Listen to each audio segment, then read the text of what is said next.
Hello, my name is Adrian Lifely. I've worked as a commercial dispute solicitor in London for the past 30 years, and I'm an accredited mediator. This video is the second part of a discussion on ADR reform. In this part 2, we will consider whether compulsory mediation was recommended by the ADR working group and what the main recommendations were for encouraging mediation. The CJC report specifically concludes that it does not advocate the introduction of a blanket compulsion in the sense of any administrative requirement that trying ADR should be a precondition to any step in the litigation process. Instead, the report has made 4 specific recommendations to encourage mediation, such that mediation will become culturally normal, including the following. 1. That claim documents, court forms, pre-action protocols and guidance documents should all be written in terms that there is a presumption that ADR will be attempted and that the litigants are fully informed about the alternatives to litigation. 2.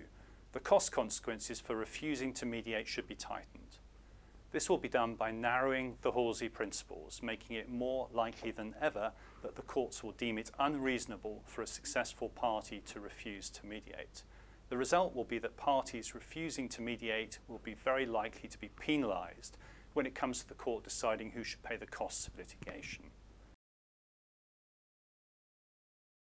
3rd, more focus should be placed on stronger court intervention at the early case management stages, such as CMCs, by imposing sanctions for unreasonably failing to engage in mediation at this stage, such as a judge recording a recommendation for cost sanctions on the file for the trial judge to consider.